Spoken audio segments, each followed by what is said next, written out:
as I think about other early stage founders and female founders, there's a huge amount of grit and resilience I think that's required for the journey. And to say it is one thing academically, to live it and breathe it is quite another.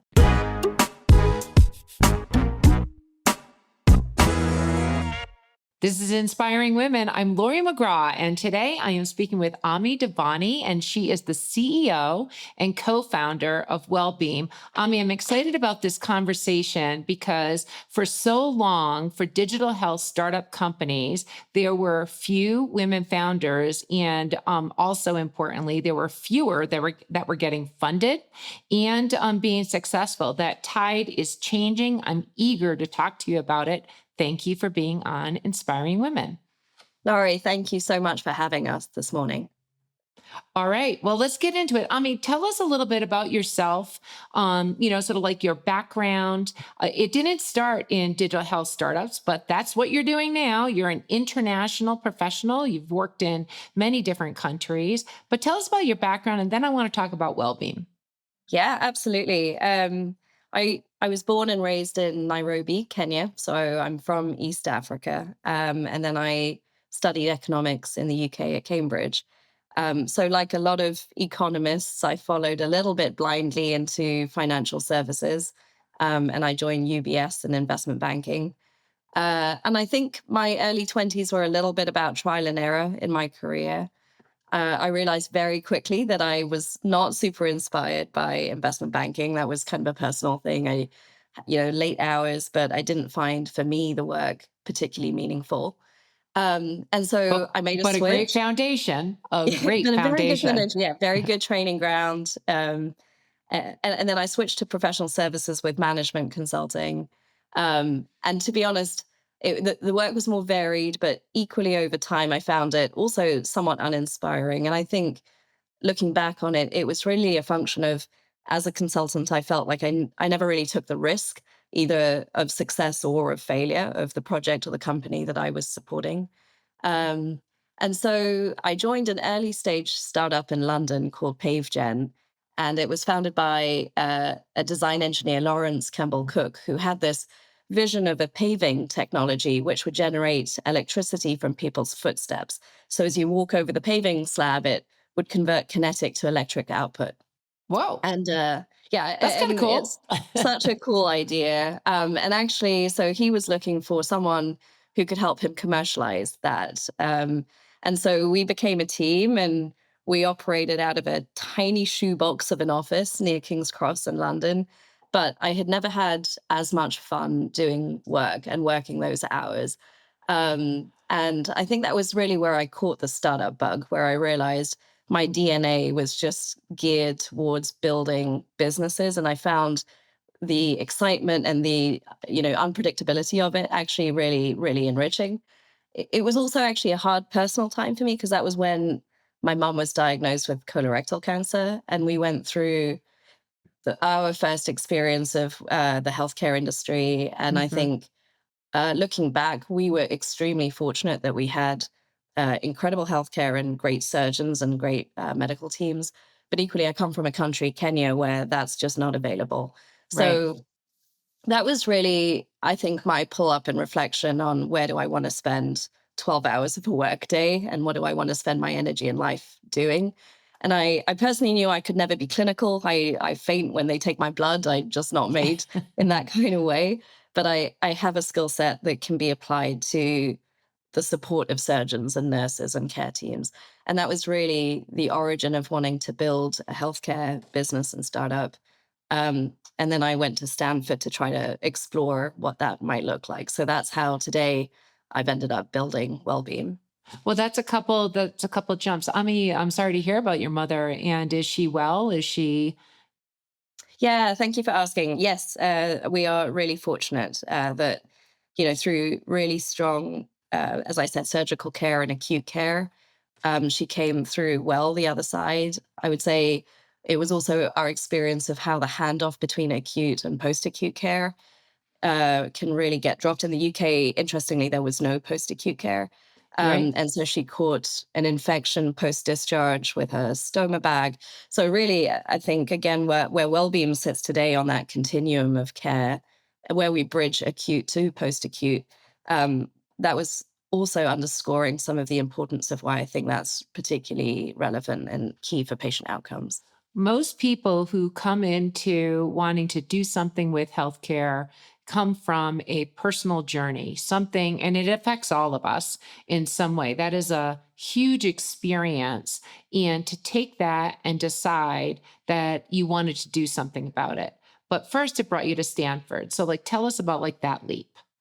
Yeah, absolutely. So, as I was thinking about business schools, I have to say one of my guiding lights was I was a competitive cyclist. Was where could I ride my bike in warm weather? And it turns out like California is a great Here's the place to do criteria. that. Most people have different reasons for wanting to go to Stanford, but got it. Biking. Biking Yeah, is the number yeah, one criteria. in good weather. And so that's really kind of one of the core reasons I picked Stanford Business School. And ironically, I met my co-founder Pascal as part of Stanford cycling team. So we were on a training ride, and I got talking to a Kenyan, and I recognized his accent right away. And I said, "Oh, you from Kenya?" And there we were. It took us to meet each other in California, a long way from Kenya. Um, and Pascal's journey and mine and our motivations have been actually very similar because his mom at the time was also going through esophageal cancer, so a different form of cancer. And that was where he was a computer science major at Stanford. But it was really where we sat down and we said, okay, we want to build something in healthcare. We're going to go figure out what we build now. What an Um, amazing set of coincidences. Okay, so you're on a training ride, you meet somebody from a country that you both came from, you both have a very personal and large healthcare experience in your families.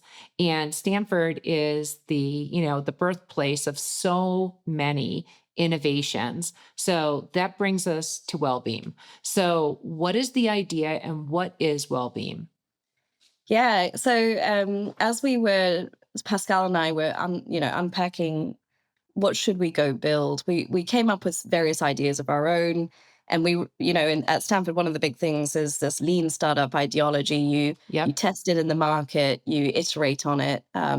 So we had gone with our ideas to surgeons, nurses at Stanford Healthcare, and very quickly they had sort of shot down all of our ideas as not being that smart or that useful.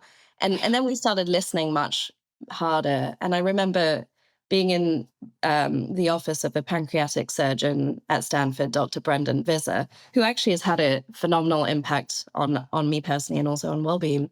But he said, look, when I do these complex pancreatic surgeries, we provide exceptional inpatient care.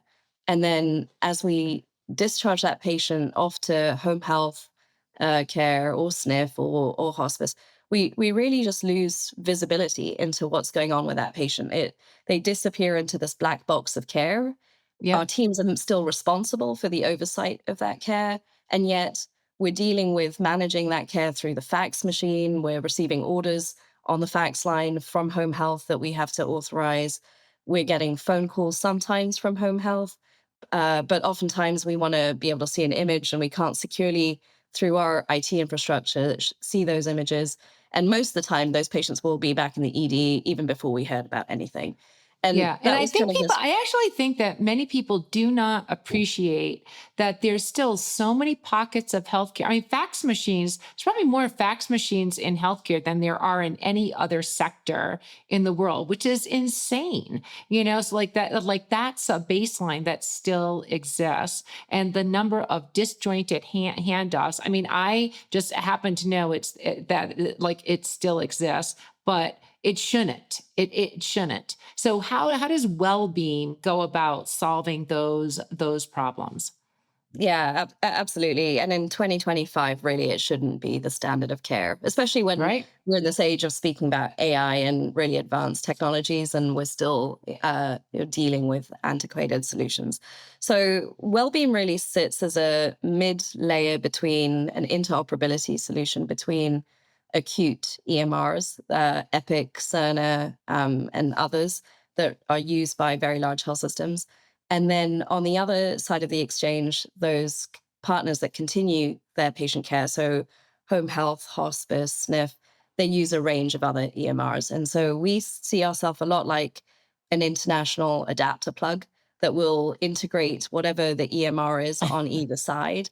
And then we're infrastructure in between that serves as that highway or that plumbing infrastructure to move key information over. So, why that's important is when care is started by the next site of care, so a home health team, they will often still be requiring the following physician back in the hospital to manage and oversee that patient's care.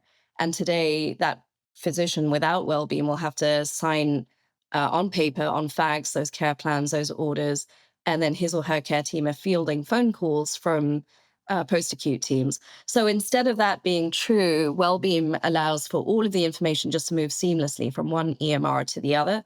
And why that's important is it means that um, physicians are now able to quickly act on orders or clinical concerns and issues that are presenting themselves after discharge at the patient's bedside at home.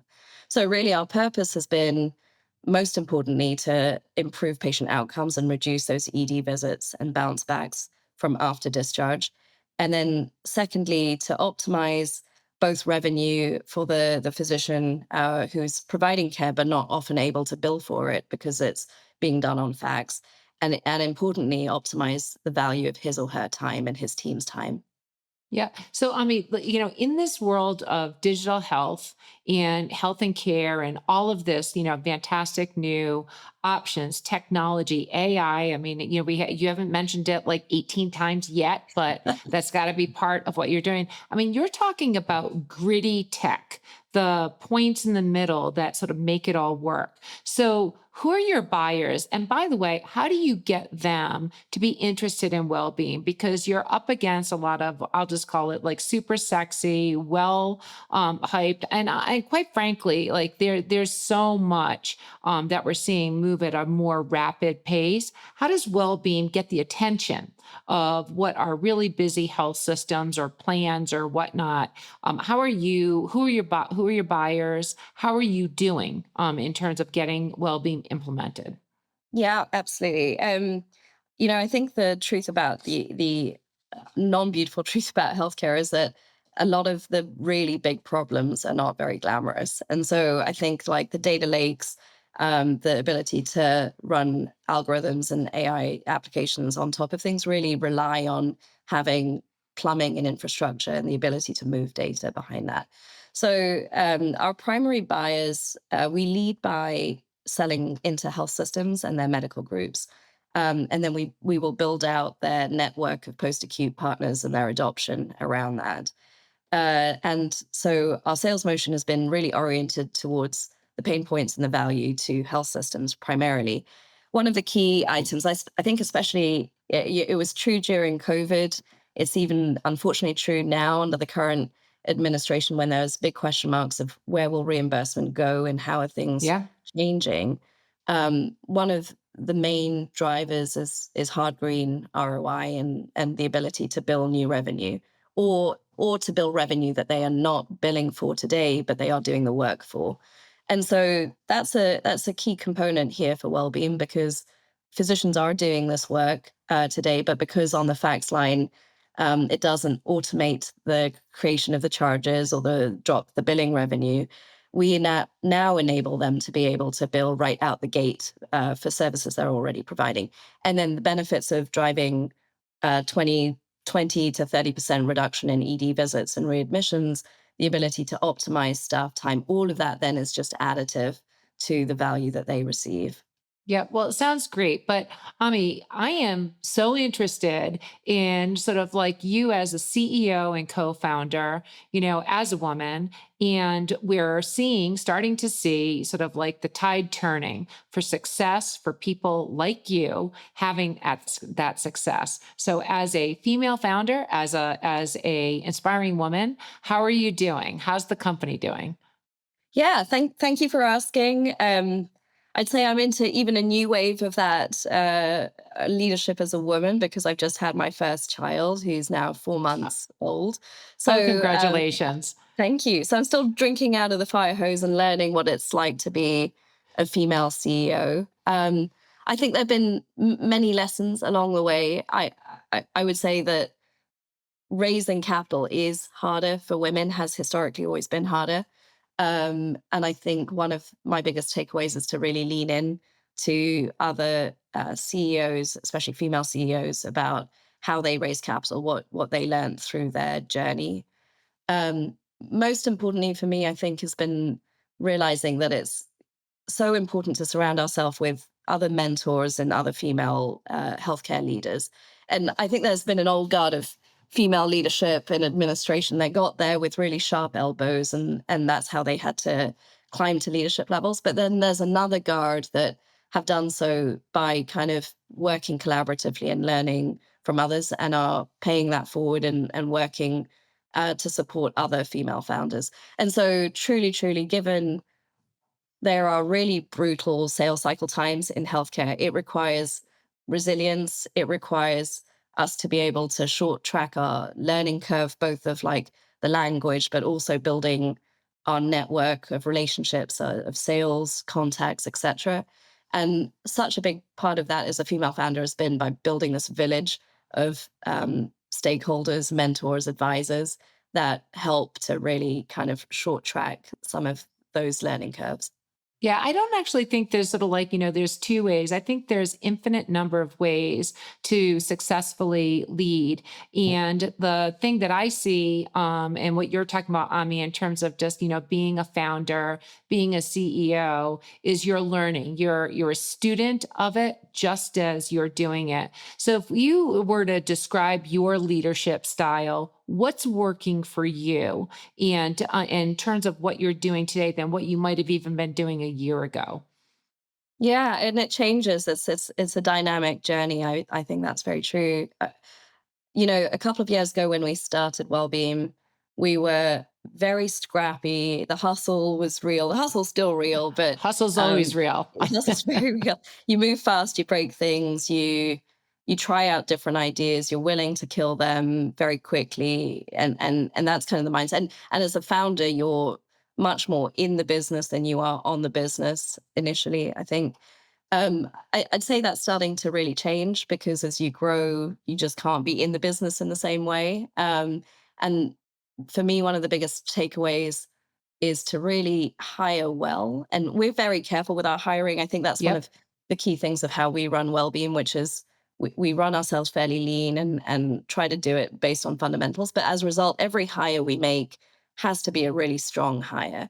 And then if you believe that you've run a really strong hiring process, there's a component, and now I'm really learning to lean into this is learning to let go because you have people who are frankly more skilled, more experienced, better at what they do than you're going to be.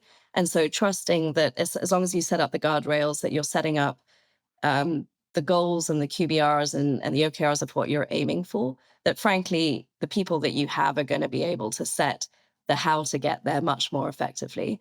Yep. And so that's today, I think, one of the key components of how I hope to lead is really letting team members have that autonomy. But also, one of the biggest takeaways is we've had much greater outcomes. We're at a company offsite currently. When we come together and we collaborate and we brainstorm face to face, frankly, on key problems. And so I think building an organization where the teams, although largely we're remote, are still able to come together and work really in a multidisciplinary way to augment that brain power that we put into problem solving, I think is really more effective. Yeah, well, Ami, I'm so excited about just what you're doing, and also as a new mother, that you're still leading and charging ahead, hustling, for your company. So, and this is, look, I think the days of sort of balance, I hate the work-life balance question that women often get because I just believe you don't have any balance. However, I am curious how you are being successful as a CEO and as a new mother, and how you think about it, what might have changed in terms of your leadership style that's allowing you to be successful. It's probably been one of the hardest transitions I've made professionally is becoming a parent and managing uh, running the company still as a CEO. I think before it was, work all hours as needed, weekends, whatever was necessary to move things forward. And now with a baby, that's just not possible. And there's Right. also the component of it's unpredictable. And so where you could really structure your day and your time before it's really not the same. I think as I'm sure other moms know, one of the key things is just being really ruthless with how you prioritize and what you determine is the most critical thing for the company at any one time, and making sure that where before you might have spread yourself thin across a range of items or subjects, now just being really focused on what moves the needle for the company, and doing that. And then the second really is back to what I was saying earlier, is ensuring that you've made really strong hiring decisions. You've got a good team. I believe we've got a great team. And then just seeing them shine, frankly, where you start to realize I'm not as good as this other person is, and letting them run with that autonomy to whatever the assignment, whatever the task at hand. So I think those have been two of my key takeaways, which is be really ruthless with prioritization and focus, and then secondly, have very good staff that are able to keep the ball rolling as well. And I then think finally, actually, I think just as I reflect on the culture and the cultural discussions we've been having as a team, is recognizing that as long as the work gets done, how it gets done as a team is also less important. So I think that's really because everyone is juggling family priorities, and allowing everyone the flexibility to achieve a deliverable the way it works for them is also really key. I think those are really, really strong, ways to sort of like keep we need to get the work done. It can get done ugly. Okay. As long as it gets done, we're good as we balance those things. As we close out on this inspiring women conversation, I mean, you've been through quite the journey, early startups, investment banking, all that learning that's come into building a successful company. Where do you see yourself going next? And the last closing advice you might have for other aspiring female CEOs and founders, what do you have for them? I'm very much committed to the journey here at WellBeam. It's taken us a few years of grind and slow healthcare sales cycles to really start to see this hockey stick now that we're experiencing. And so, for us as a company, this is our most exciting year since founding. So I'm just thrilled to be on the journey.